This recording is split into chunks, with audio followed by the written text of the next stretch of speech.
उपनिषदों की कथाएं। जनक और याज्ञवल्क्य। एक बार जब विधिराज जनक अपने सिंहासन पर बैठे हुए थे, तब याज्ञवल्क्य उनके पास जा पहुंचे। राजा जनक ने उनसे पूछा, हे याज्ञवल्क्य, तुम मेरे पास किस उद्देश्य से आए हो? पशुओं को प्राप्त करने की इच्छा से या ब्रह्म ज्ञान संबंधी प्रश्नों की आकांक्षा से? याज्ञवल्क्य ने कहा, महाराज, मैं दोनों इच्छाओं को लेकर आया हूँ। तब सम्राट जनक बोले, पहले तुम यह बताओ कि तुम्हें किस व्यक्ति ने क्या सिखाया है?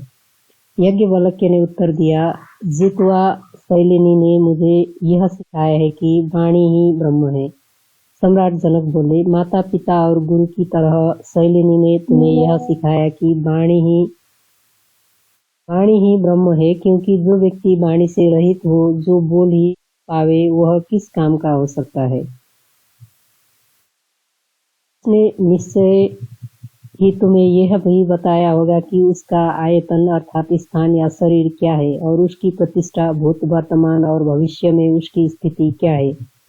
याज्ञवल्क्य ने कहा, उसने मुझे यह नहीं बताया कि ब्रह्म केवल एक पांव के बल खड़ा है, जैसे कि आप सोचते हैं, बल्कि यह बताया कि उसके 4 पांव हैं। यदि ऐसे ही तो हे याज्ञवल्क्य, मुझे समझाओ कि ऐसा किस प्रकार और क्यों है?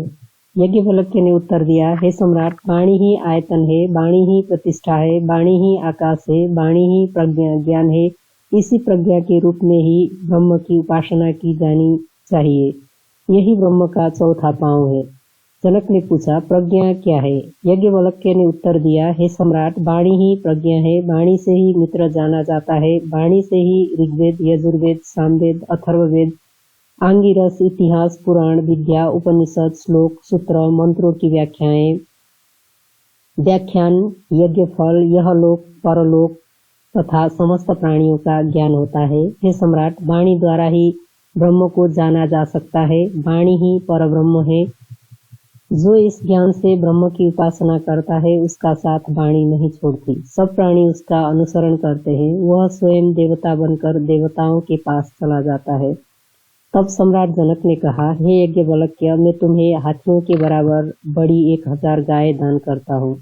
याज्ञवल्क्य ने उत्तर दिया, हे सम्राट, मुझे मेरे पिता ने यह उपदेश दिया था कि किसी को पूर्ण शिक्षा दिए बिना ही दान नहीं लेना चाहिए।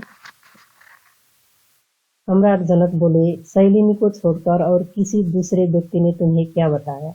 याज्ञवल्क्य ने उत्तर दिया, उदंक शौलायन शुल्ब का वंशज ने मुझे बताया कि प्राण ही ब्रह्म है। जनक बोले, योग्य माता पिता और गुरु की तरह ही उदंतक ने तुम्हें यह सिखाया कि प्राण ही ब्रह्म है, क्योंकि प्राणहीन मनुष्य किस काम का हो सकता है। उसने निश्चय ही तुम्हें उसका आयतन और स्थिति बताई होगी। हे सम्राट, उसने मुझे यह नहीं बताया कि ब्रह्म केवल एक पांव वाला एक पाद है। यदि ऐसा है तो ये हे याज्ञवल्क्य, बताओ कि ऐसा किस प्रकार और क्यों है? याज्ञवल्क्य ने उत्तर दिया, प्राण ही आयतन है, प्राण ही स्थिति है, प्राण ही आकाश है, प्राण ही सबको प्रिय है। इस रूप में उसकी उपासना करनी चाहिए। हे याज्ञवल्क्य, वह प्रिय रूप क्या है, समझाओ। याज्ञवल्क्य ने कहा, हे सम्राट, प्राण ही वह प्रिय रूप है। प्राण के प्रेम से मनुष्य ऐसी वस्तुओं की इच्छा करता है जो कामना के योग्य नहीं है। ऐसे वस्तुओं को ग्रहण करता है जो ग्रहण करने योग्य नहीं है। प्राण के प्रेम से ही सर्वत्र मारे जाने का भय बना रहता है। हे सम्राट, प्राण ही परब्रह्म है। जो ब्रह्म को इस रूप में जानकर उसकी उपासना करता है, उसे प्राण नहीं त्यागता। सभी प्राणी उसका अनुसरण करते हैं। वह स्वयं देवता बनकर देवलोक में चला जाता है। तब सम्राट जनक बोले, हे याज्ञवल्क्य, मैं तुम्हें हाथी के बराबर एक बड़ी 1000 गायें प्रदान करता हूँ। याज्ञवल्क्य ने कहा, हे सम्राट, मेरे पिता ने मुझे यह उपदेश दिया था कि बिना पूर्ण शिक्षा दिए दान ग्रहण नहीं करना चाहिए। तब बताओ, और किसने तुम्हें क्या सिखाया? याज्ञवल्क्य ने कहा, बरकु वृष्ण वंशज ने मुझे बताया कि चक्षु ही ब्रह्म है। जनक बोले, उसने योग्य माता पिता तथा गुरु की तरह तुम्हें यह बताया कि चक्षु ही ब्रह्म है, क्योंकि जिसके आंखें ही न हो, वह मनुष्य किस काम का हो सकता है। उसने निश्चय ही तुम्हें उसका भी बताई होगी। हे सम्राट, उसने मुझे यह नहीं सिखाया कि ब्रह्म केवल एक पांव वाला है, यदि ऐसा है तो समझाओ कि वह क्या है और कैसा है। याज्ञवल्क्य ने कहा, हे सम्राट, चक्षु ही उसका आयतन है, वही आकाश है, वही स्थिति है, सत्य के रूप में ही उसकी उपासना करनी चाहिए। हे याज्ञवल्क्य, वह क्या है? चक्षु ही वह सत्य है। जब कोई व्यक्ति चक्षु है तो लोग उससे पूछते हैं, क्या तुमने कुछ देखा है? वह उत्तर देता है, हाँ, मैंने अमुक अमुक वस्तु देखी है। जो कुछ भी उसने देखा हो वही सत्य है। अर्थात सृष्टि में जो कुछ भी दिखाई देता है वह सब सत्य ही का रूप है। हे सम्राट, चक्षु ही परब्रह्म है। जो व्यक्ति यह जानकर चक्षु की उपासना करता है, चक्षु उसे नहीं तजता, समस्त प्राणी उसका अनुसरण करते हैं, वह स्वयं देवता बनकर देवताओं के साथ मिल जाता है। तब विदेह राज जनक ने कहा, हे याज्ञवल्क्य, मैं तुम्हें हाथी के बराबर बड़ी एक सहस्र गाय प्रदान करता हूँ। याज्ञवल्क्य ने कहा, मेरे पिता ने मुझे यह उपदेश दिया था कि पूर्ण शिक्षा दिए बिना किसी से दान नहीं लेना चाहिए। तब बताओ कि और किसने तुम्हें क्या सिखाया? याज्ञवल्क्य ने कहा, भारद्वाज वंशीय गर्दभी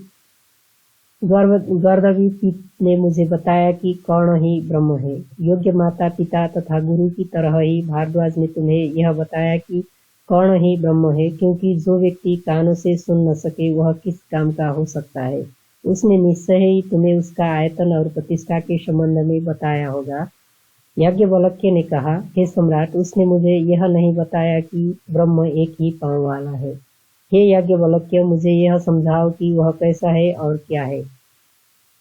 कर्ण ही आयतन है, कर्ण ही आकाश है, कर्ण ही स्थिति है और अनंत रूप में उसकी उपासना करनी चाहिए। जनक ने पूछा, वह अनंत रूप क्या है? याज्ञवल्क्य ने उत्तर दिया, हे सम्राट, दिशाएं अनंत है, इसी कारण किसी भी दिशा का अंत कहीं नहीं दिखाई देता। ये दिशाएं ही कान है, इसलिए श्रोत्र कान ही परब्रह्म है। जो इस रूप में उपासना करता है, कान उसे नहीं तजते, सभी प्राणी उसका अनुसरण करते हैं, वह स्वयं देवता बनकर देवताओं के पास चला जाता है। विदेहराज जनक ने कहा, हे याज्ञवल्क्य, मैं तुम्हें हाथी के बराबर बड़ी 1000 गाय प्रदान करता हूँ। याज्ञवल्क्य ने उत्तर दिया, मेरे पिता ने मुझे यह उपदेश दिया था कि पूर्ण शिक्षा दिए बिना किसी का दान ग्रहण नहीं करना चाहिए। तब सम्राट जनक बोले, तब बताओ तुम्हें और किसने क्या सिखाया? याज्ञवल्क्य ने उत्तर दिया, सतकाम जावाला का पुत्र ने मुझे यह सिखाया कि मन ही ब्रह्म है। योग्य माता पिता और गुरु की तरह ही सत्यकाम ने तुम्हें यह सिखाया कि मन ही ब्रह्म है, क्योंकि जिसके मन ही न हो वह किस काम का हो सकता है। उसने निश्चय ही तुम्हें मन के आयतन और स्थिति के संबंध में बताया होगा। हे सम्राट, उसने मुझे यह नहीं बताया कि ब्रह्म केवल एक ही पांव वाला है। जनक बोले, समझाओ कि वह कैसा है और क्या है। याज्ञवल्क्य ने कहा, मन ही आयतन है, मन ही आकाश है, मन ही स्थिति है और मन ही आनंद है। इसी आनंदमय रूप में उसकी उपासना करनी चाहिए। हे याज्ञवल्क्य, उस आनंद का स्वरूप क्या है? हे सम्राट, मन से ही स्त्री को प्राप्त करने की इच्छा होती है। स्त्री से अपना ही प्रतिरूप पुत्र उत्पन्न होता है और वह पुत्र ही आनंद है। इसलिए हे सम्राट, मन ही परब्रह्म है। जो इस रूप में ब्रह्म करता है उसे मन कभी नहीं तजता। सभी प्राणी उसका अनुसरण करते हैं, वह स्वयं देवता बनकर देवताओं के पास ही चला जाता है। राज जनक बोले, हे याज्ञवल्क्य, मैं तुम्हें हाथी के बराबर बड़ी 1000 गाय प्रदान करता हूँ। याज्ञवल्क्य ने कहा, मेरे पिता ने मुझे यह उपदेश दिया था कि पूर्ण शिक्षा दिए बिना किसी से दान ग्रहण नहीं करना चाहिए। सम्राट जनक बोले, तब बताओ और किसने तुम्हें क्या सिखाया? याज्ञवल्क्य ने कहा, विदग्ध साकल्य ने मुझे यह बताया कि हृदय ही ब्रह्म है। योग्य माता पिता और गुरु की तरह ही विदग्ध साकल्य ने तुम्हें यह बताया कि हृदय ही ब्रह्म है, क्योंकि जिसके हृदय वह व्यक्ति किस काम का हो सकता है। उसने निश्चय ही तुम्हें आयतन और प्रतिष्ठा के संबंध में बताया होगा।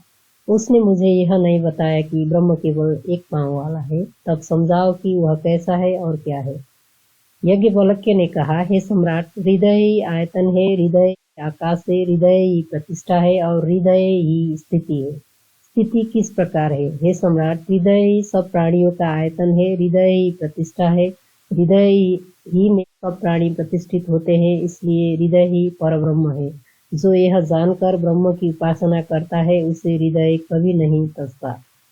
सभी प्राणी उसका अनुसरण करते हैं, वह स्वयं देवता बनकर देवताओं के पास चला जाता है। तब विदेहराज जनक ने कहा, हे यज्ञवल्क्य, मैं तुम्हें हाथी के 1000 गायें प्रदान करता हूँ। यज्ञवल्क्य ने कहा, मेरे पिता ने मुझे यह उपदेश दिया है कि दान नहीं लेना चाहिए। विदेहराज जनक ने जब याज्ञवल्क्य की ज्ञान भरी बातें सुनी तो वह अपने सिंहासन से उठ खड़े हुए और दोनों हाथ जोड़कर मस्तक नवाते हुए बोले, हे याज्ञवल्क्य, मैं तुम्हें प्रणाम करता हूँ। तुम महाज्ञानी हो, इसलिए तुम मुझे ज्ञान सिखाओ। याज्ञवल्क्य ने कहा, जिस प्रकार दूर देश की यात्रा के लिए तैयार होने के बाद कोई व्यक्ति रथ या नाव पर सवार होने के लिए पग बढ़ाता है, उसी प्रकार हे सम्राट, अब तुम्हारा मन ही उपनिषदों की उपासना पद्धतियों का बोध होने पर ब्रह्म ज्ञान के लिए तैयार हो गया है। तुम माननीय हो, संपन्न हो, वेदवेत्ता हो और उपनिषदों की शिक्षा भी तुम पा चुके हो। यह सब होने पर भी जब तक तुम सब ज्ञानों का परम ज्ञान ब्रह्म ज्ञान प्राप्त नहीं कर लेते, तब तक सब वृथा है। अब मैं तुमसे प्रश्न करता हूँ, इस शरीर से मुक्त होने पर अर्थात मृत्यु के बाद तुम कहाँ जाते हो? जनक बोले, भगवान, मैं नहीं जानता, आप ही मुझे समझाइए। अच्छी बात है, मैं तुम्हें बताऊंगा। ध्यान देकर आदि से अंत तक मेरी बातें सुनो।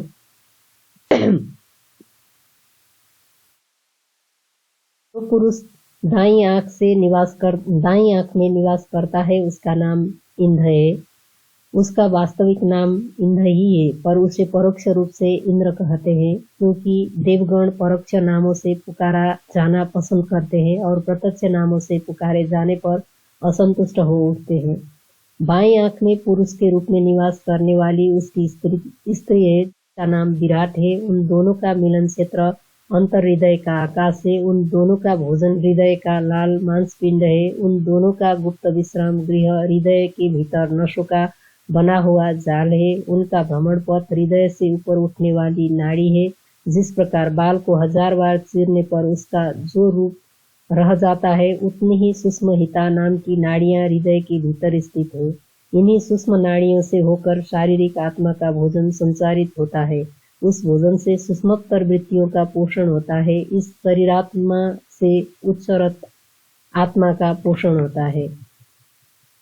इस आत्मा से पूर्व की ओर जाने वाले प्राणवायु ही उसकी पूर्व दिशा है। दक्षिण की ओर प्रवाहित होने वाले प्राण दक्षिण दिशा है। पश्चिम की ओर प्रवाहित होने वाले प्राण उसकी पश्चिम दिशा है और उत्तर की ओर जाने वाले प्राण उत्तर दिशा है। सब दिशाएं प्राण ही है, पर जो मूल आत्मा है वह न यह है न वह मनुष्य की इंद्रियों द्वारा ग्रहण योग्य नहीं है, अर्थात इंद्रियों की अनुभव शक्ति के परे है। वह खींचने वाला नहीं है, असंग है, अर्थात वह किसी से लिप्त नहीं है, असीम है, न उसे किसी प्रकार की पीड़ा की अनुभव होता है, न उसका विनाश होता है।